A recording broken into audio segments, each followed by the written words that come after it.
Welcome students, आप सबका स्वागत है आपके चैनल पे जिसका नाम है एजुकेशन पॉइंट।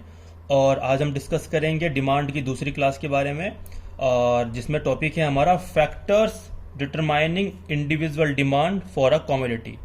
स्टूडेंट्स, मैं आपको बताना चाहूँगा ये डिमांड की दूसरी क्लास है, और जो बच्चे पहली क्लास नहीं ले पाए मैं उसका लिंक डिस्क्रिप्शन में डाल दूंगा, आप उसको पहली क्लास ले सकते हैं। और जो नहीं ले पाए मैं यहाँ पे दोबारा समझाने की आपको कोशिश करता हूँ। तो टॉपिक का नाम है factor determining individual demand for a commodity, और हम कह सकते हैं फैक्टर्स अफेक्टिंग ऑफ डिमांड। इसका मतलब ये है टॉपिक का कि ऐसे कौन से फैक्टर्स हैं जिससे कि डिमांड में क्या होता है, अफेक्ट आता है, इम्पैक्ट होती है। इम्पैक्ट आने का मतलब होता है कि या तो डिमांड आपकी क्या होगी, इंक्रीज या होगी डिक्रीज। तो डिमांड किन किन कारणों की वजह से आपकी इंक्रीज होती है या डिक्रीज होती है, हम उन फैक्टर्स को अच्छे से डिटेल में आज पढ़ेंगे। तो जो सबसे पहला फैक्टर होता है that is price of the commodity itself. इसका मतलब ये है कि प्राइस, आई मीन कमोडिटी का खुद ही प्राइस, सबसे बड़ा फैक्टर ये होता है। इसका मतलब ये है कि प्राइस ऑफ एक्स कमोडिटी अगर बढ़ता है, एक्स क्या एक कमोडिटी, पी क्या प्राइस, अगर एक कमोडिटी जो कि एक्स है उसका प्राइस अगर बढ़ता है तो उसकी डिमांड क्या हो जाएगी, कम हो जाएगी।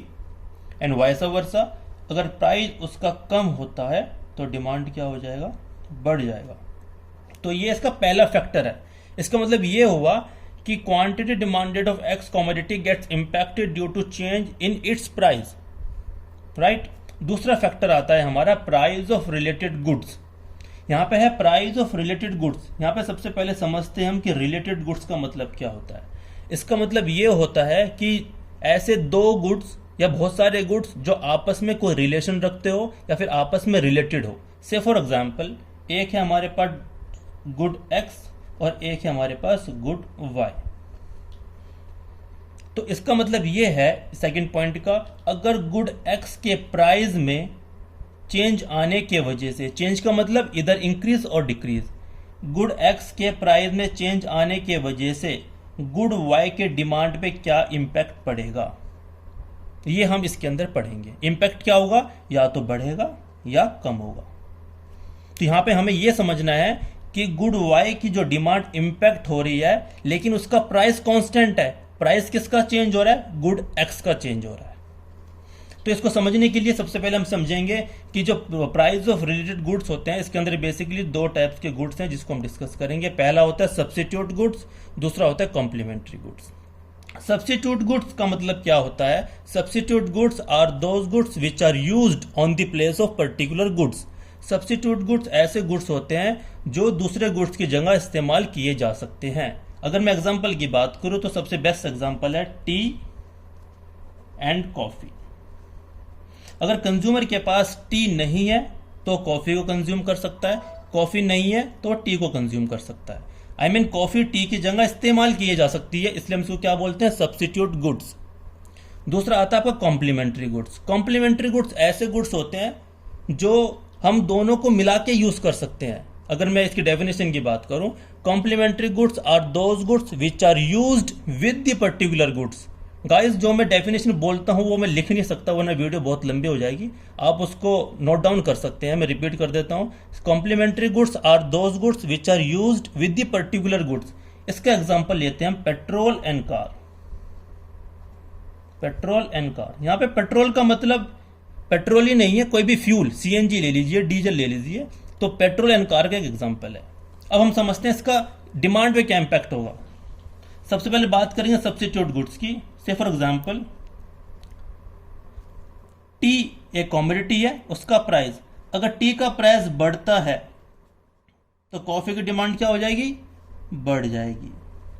कैसे बढ़ जाएगी समझते हैं। अगर टी का प्राइस बढ़ा तो टी की डिमांड होगी कम, अगर टी की डिमांड होगी कम तो डिमांड किसकी बढ़ेगी, कॉफी की बढ़ेगी, इसीलिए कॉफी की डिमांड बढ़ गई। अगर हम दूसरी बात करेंगे, अगर price of tea decreases then quantity demanded of coffee will also decrease. इसका मतलब ये है, अगर टी का प्राइस कम हुआ, टी का प्राइस कम होगा तो हम टी ज्यादा खरीदेंगे, अगर टी ज्यादा खरीदेंगे तो कॉफी की डिमांड क्या हो जाएगी, कम हो जाएगी। तो यहाँ पे जो क्वांटिटी डिमांड इंपैक्ट हो रही है वो हो रही है कॉफी की, लेकिन यहां पे हम कॉफी के प्राइस की बात नहीं कर रहे, ध्यान रहे। हम बात किसकी कर रहे हैं, टी के प्राइस की, क्योंकि यहां पे क्या रिलेटेड गुड्स, दूसरी बात है कॉम्प्लीमेंट्री गुड्स। से फॉर एग्जांपल पेट्रोल कार का हमने एग्जांपल लिया है, अगर पेट्रोल का प्राइस बढ़ता है, पी एक कॉमोडिटी है जो कि पेट्रोल, उसका प्राइस अगर बढ़ता है तो क्यू मतलब डिमांड, सी मतलब कार, तो कार की डिमांड क्या हो जाएगी, कम हो जाएगी। भाई ऑब्वियस सी बात है, जो फ्यूल का प्राइस बढ़ रहा है तो कार की डिमांड तो मार्केट में कम हो जाएगी। इसका वाइस वर्सा अगर हम बात करें, अगर पेट्रोल का प्राइस कम होता है तो कार की डिमांड क्या हो जाएगी, बढ़ जाएगी। इसमें भी ध्यान रहे, हम यहाँ पे प्राइस ऑफ कार की बात नहीं कर रहे, हम प्राइस किसकी बात कर रहे हैं, पेट्रोल की बात कर रहे हैं, क्योंकि पेट्रोल कार का क्या है, कॉम्प्लीमेंट्री गुड्स है। तो बेसिक चीजें ये है, अगर सब्स्टिट्यूट गुड्स की हम बात करेंगे तो there is always positive relationship. कैसे रिलेशन है, पॉजिटिव रिलेशन है इसके अंदर, और इसमें क्या है, नेगेटिव रिलेशन है, नेगेटिव रिलेशन है। अब आगे चलते हैं, थर्ड हमारा है that is income of the consumer. देखो इनकम, अगर मैं इकोनॉमिक्स की बात करूं तो इनकम को हम डिनोट करते हैं वाई से। किससे डिनोट करते हैं बच्चों, वाई से। इसका मतलब ये है, अगर मेरी इनकम बढ़ेगी तो सिंपल सी बात है डिमांड भी बढ़ेगी, अगर मेरी इनकम कम होगी तो मेरी डिमांड भी कम होगी। तो in nutshell what I am trying to say is there is a positive relationship between income and quantity demanded. लेकिन एक कंज्यूमर अपनी इनकम बेसिकली दो तरह के गुड्स के ऊपर स्पेंड करता है, खर्च करता है। वो कौन कौन से गुड्स हैं, सबसे पहले नॉर्मल गुड्स, दूसरा इन्फीरियर गुड्स। नॉर्मल गुड्स को हम सुपीरियर गुड्स भी कह सकते हैं। क्या कह सकते हैं, सुपीरियर गुड्स। देखो बेसिकली बात यह है, सुपीरियर गुड्स, नॉर्मल गुड्स वो गुड्स होते हैं जिनकी क्वालिटी क्या होती है, हाई क्वालिटी इन नेचर। क्या होती है, हाई क्वालिटी इन नेचर,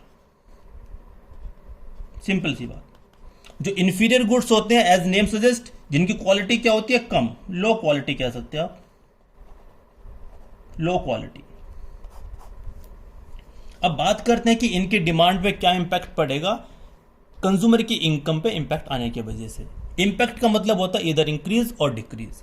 अगर यहां की मैं बात करूं, अगर कंज्यूमर की इनकम बढ़ती है, अगर इनकम बढ़ेगी तो ऑब्वियसली बात है वो कौन से गुड्स खरीदेगा, वो खरीदेगा सुपीरियर गुड्स या नॉर्मल गुड्स या फिर जिनकी क्वालिटी अच्छी होगी। इसका मतलब ये है कि अगर इनकम इंक्रीज होती है तो सुपीरियर गुड्स की डिमांड भी इंक्रीज होगी, अगर इनकम डिक्रीज होती है तो सुपीरियर गुड्स की डिमांड भी डिक्रीज होगी। इसका मतलब there is a positive relationship between income of the consumer and quantity demanded of superior goods. दूसरे गुड्स की अगर हम बात करें तो यहां पे आता है इंफीरियर गुड्स। इसका मतलब मैंने आपको बताया जिसकी क्वालिटी कम होती है। अब इसको समझते हैं, एक कंज्यूमर है, उसकी इनकम बढ़ गई, उसकी इनकम इंक्रीज हो गई। अगर उसकी इनकम इंक्रीज हो गई, भाई वो लो क्वालिटी के गुड्स क्यों खरीदेगा, वो तो नहीं खरीदेगा, तो इसकी डिमांड क्या हो जाएगी, कम। अगर उसकी इनकम कम हो गई, भाई इनकम कम हो गई तो हाई क्वालिटी के गुड्स वो ले नहीं पाएगा, और लेकिन गुड्स तो चाहिए, तो इसकी डिमांड क्या हो जाएगी, ज्यादा। तो सिंपल सी बात है, सुपीरियर गुड्स में कैसा रिलेशन है बच्चों, पॉजिटिव रिलेशन। इंफीरियर गुड्स में कैसा रिलेशन है, नेगेटिव रिलेशन। फोर्थ पॉइंट, अगर मैं फोर्थ पॉइंट की बात करूं, फोर्थ पॉइंट का है taste and preferences of the consumer. भाई आपने सुना होगा कि आजकल जैसे बोलते हैं कि ये कॉमोडिटी फैशन में है, ये चीज फैशन में है। जो सी कॉमोडिटी फैशन में होती है उसकी डिमांड ज्यादा होती है, और जो सी कॉमोडिटी फैशन में नहीं होती उसकी डिमांड होती है कम। उस फैशन का मतलब क्या होता है, उसका फैशन का मतलब ये होता है कि कंज्यूमर का टेस्ट एंड प्रेफरेंसेस क्या कहता है। अगर कंज्यूमर का टेस्ट एंड प्रेफरेंसेस फेवरेबल है, क्या है, फेवरेबल टुवर्ड्स मार्केट, तो डिमांड क्या हो जाएगी, ज्यादा। से फॉर एग्जांपल कंज्यूमर है और वो कोई कॉमोडिटी खरीदना चाहता है, उसकी इच्छा है वो कॉमोडिटी खरीदने की, और मार्केट में वो कॉमोडिटी अवेलेबल भी है, तो उस कॉमोडिटी की डिमांड क्या हो जाएगी, ज्यादा हो जाएगी, बढ़ जाएगी। इसका उल्टा, अगर कंज्यूमर का टेस्ट एंड प्रेफरेंसेस क्या है, अनफेवरेबल है टुवर्ड्स मार्केट, तो उसकी डिमांड क्या हो जाएगी, कम। इसका मतलब ये है कि मार्केट में जौन सी कॉमोडिटी अवेलेबल है, कंज्यूमर उनको खरीदना ही नहीं चाहता, तो ऑब्वियसली बात है डिमांड क्या हो जाएगी, कम हो जाएगी। अब बात आती है, जैसे ही मैंने आपको बताया था डिमांड के बारे में, वहां पे एक टर्म आई थी दैट इज अदर फैक्टर्स। तो ये सारे हैं all factors that affects demand, या फिर all factor which are determining individual demand for a commodity, all factor. अगर मैं इसमें प्राइस को हटा दूं, अगर मैं इसमें क्या करूं, इस प्राइस को हटा दूं, तो price of related goods, income of the consumer, taste and preferences of the consumer, ये सारे क्या आते हैं, अदर फैक्टर्स। क्या आते हैं बच्चों, अदर फैक्टर्स, जिनके वजह से डिमांड क्या होती है, इंपैक्ट होती है। और ये टॉपिक इंपॉर्टेंट नहीं, वेरी वेरी इंपॉर्टेंट है। डिमांड में आपको ये अच्छे से समझना पड़ेगा। आने वाली क्लासेस में हम एक एक को अच्छे से और डिस्क्लोज करेंगे और इनके डायग्राम्स के बारे में बात करें जो एग्जाम में आते जाते हैं। तो ये थी डिमांड की सेकंड क्लास, जिसमें हमने डिस्कस करा फैक्टर्स के बारे में। और हमारी नेक्स्ट क्लास होगी जिसमें हम डिस्कस करेंगे लॉ ऑफ डिमांड क्या होता है। तो जब नेक्स्ट क्लास तक आप इन सब चीज़ों को, टॉपिक को रिवाइज करिए। अगर आपको लगता है कि आपको कोई चीज़ समझ में नहीं आई है या फिर आपको डिटेल्ड उसकी दोबारा क्लास चाहिए, तो आप हमें कमेंट करिए। तो ऐसे पढ़ाई करने के लिए बच्चों जुड़े रहिए हमारे चैनल के साथ। धन्यवाद।